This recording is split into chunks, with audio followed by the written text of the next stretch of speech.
Welcome, my name is Colleen Tauke and I'm the sewing specialist at Fons and Porter. In this Quilt and Quickly tutorial, I'm going to show you how to make the blocks for the table runner called Tossed Leaves. In order to purchase this pattern, visit our website. Okay, we're going to be using 2.5-inch strips in these wonderful fall colors of batiks here that you see on the Sewing Center, and we're going to pair it up with a light background fabric. That way all those bright fall colors will just pop. Okay, but we're going to be cutting these into pieces off of the strips, and we have a tool that I'd like to show you how to use, and it comes in perfect for the project that we're working on today. This is called the Fons and Porter 1/2 and 1/4 ruler. It has a variety of lines on it and diagrams, so even if you misplace the directions, you can see real quickly to make 1/4 square triangles. Here's the diagram how you would cut off strips there, and then you rotate the block or the tool and you can see cutting 1/2 square triangles off a strip in this direction here. So what we're going to be using is the 1/2 square triangle portion marked with the yellow lines here, and then we're going to rotate. So let's see if we can cut pieces off of our strips that we're going to be using. Now what we're going to do is look at the components in our leaf block. It's a very classic block. It has 1/2 square triangles here. So we have triangle squares. We have some solid squares and a solid square, a light background. And then we have a stem piece. So what we're going to do is jump into the cutting. Cutting squares is relatively easy. We'd use a traditional ruler and cut off the squares needed.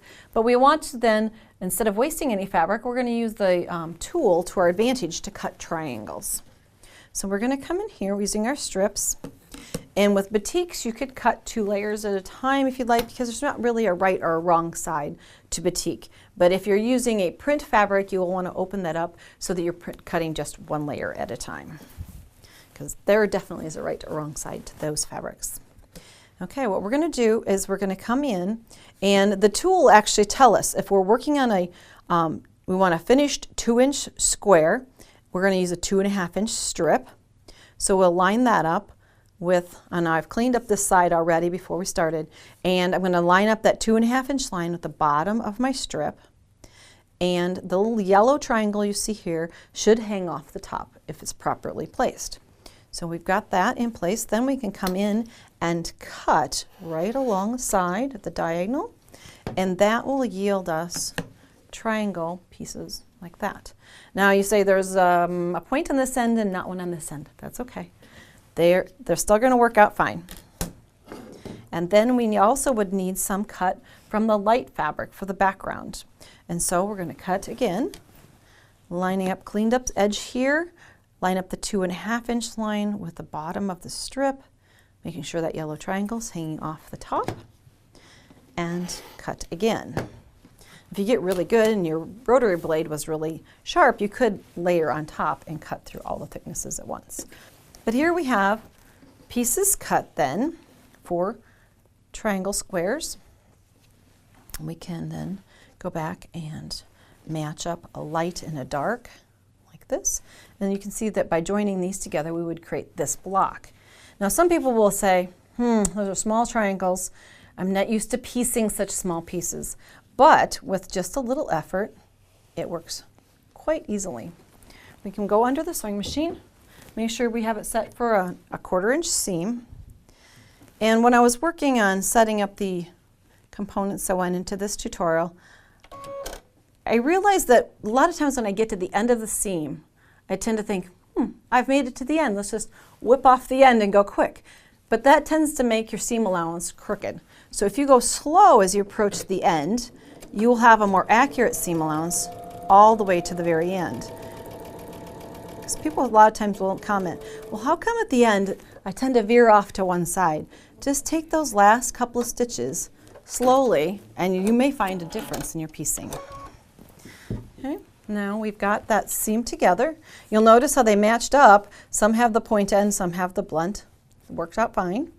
And we're going to open that up, and that will create triangle squares that we need for our blocks. So for each of the leaves, the actual leaf blocks themselves, you'll need 1, 2, 3, 4 components like this.